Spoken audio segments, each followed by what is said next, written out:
Dear students, welcome to new curriculum English learning. Learning English is staying at home.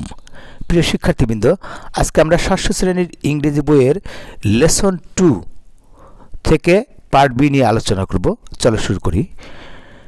Let's now C, চলো আমরা দেখি what we say, আমরা কি বলি, when we here, আমরা যখন শুনি, অ্যাবাউট সামথিং নট গুড, কোনো কিছু সম্পর্কে যেটি ভালো নয়, অর নট হ্যাপি, অথবা সুখকর নয়।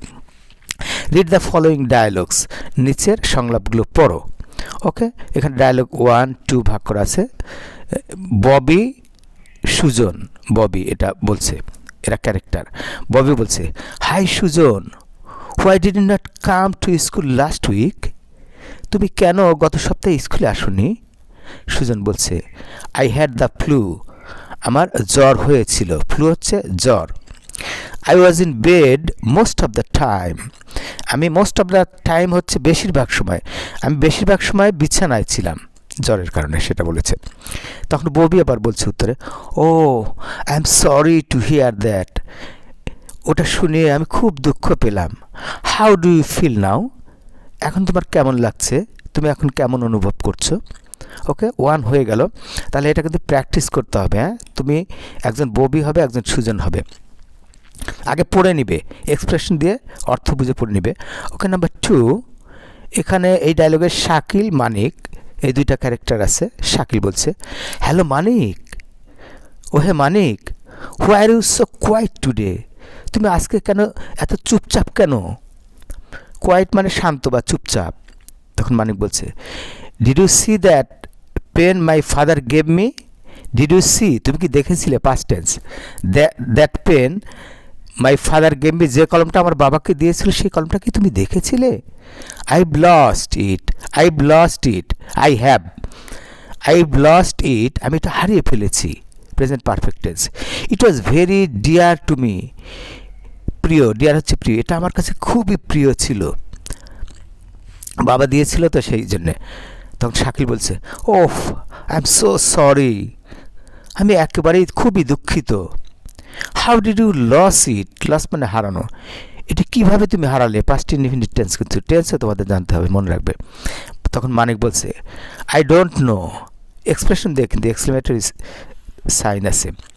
আই ডোন্ট নো, আমি জানি না।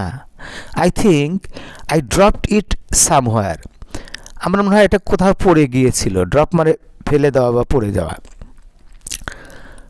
ওকে, এরপরে নাম্বার 3, শানু, মুনিরা, দুইটাই ক্যারেক্টার, দুজন মিলেই তোমরা প্র্যাকটিস করবে।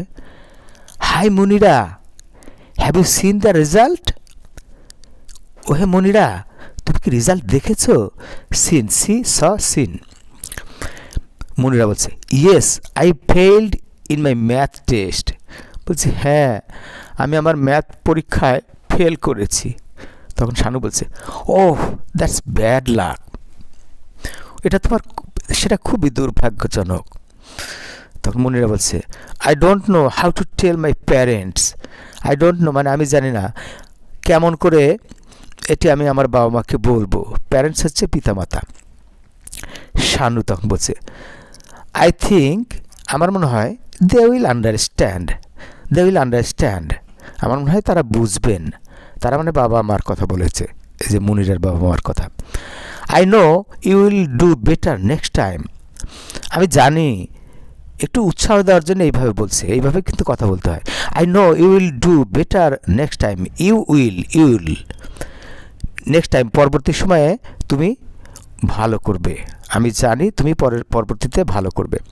এখানে ল্যাঙ্গুয়েজ ফোকাস মানে কোথায় কিভাবে কী ভাষা ব্যবহার করতে হয় সেটা, ভাষার আলোকপাত।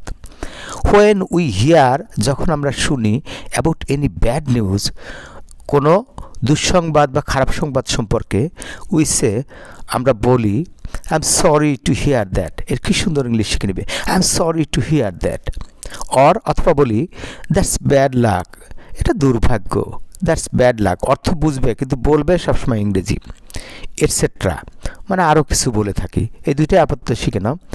ইন রেসপন্স, জবাবে বা উত্তরে, the other person usually doesn't say anything, অন্য ব্যক্তি সাধারণত, ইউজুয়ালি হচ্ছে সাধারণত, ডাজেন্ট সে এনিথিং, কোনো কিছু বলে না, এটা প্রেজেন্ট ইনডিফিনিট, এই জন্য ডাজেন্ট হয়েছে। এগুলো টেন্স জানতে হবে, কিন্তু আমি বলেই দিচ্ছি তোমাদের কোথায় কি জানতে হবে কখন। এরপর রয়েছে B1 practice saying the above conversations in pairs. B1-এ এখানে বলা হয়েছে প্র্যাকটিস সেইং, বলে বলে অভ্যাস করো অথবা বলার অভ্যাস করো, দ্য অ্যাবভ উপরের এইগুলো, কনভারসেশনস কথোপকথনগুলো, এই কথোপকথনগুলো ইন পেয়ার্স জোড়ায়। তাহলে কি করতে হবে? ইংরেজি শিখতে হলে আমি বলেছি যে ল্যাঙ্গুয়েজ স্কিল 4টা, listening, speaking, reading and writing. এই বাই আন্ডারস্ট্যান্ডিং, মানে বুঝে বুঝে এই 4টা কাজ করতে হবে। লিসেনিং করতে হবে বুঝে বুঝে, স্পিকিং করতে হবে বুঝে বুঝে, আর রিডিং বুঝে বুঝে হবে, পড়তে হবে বুঝে বুঝে, তারপরে রাইটিং মানে লিখতে হবে বুঝে বুঝে। তাহলে এই প্র্যাকটিস করবে, এই তোমরা পেয়ার ওয়ার্ক করবে, নিশ্চয় তো বলেই দেওয়া হলো। এই কাজগুলো যত করবে তত তুমি ইংরেজি শিখতে পারবে। ওকে প্রিয় শিক্ষার্থীবৃন্দ, এই ভিডিওতে আমরা আলোচনা এখানে রাখছি, পরবর্তী ভিডিওতে আবারও কথা হবে। সে পর্যন্ত তোমরা সবাই ভালো থাকো এবং মন দিয়ে লেখাপড়া করো।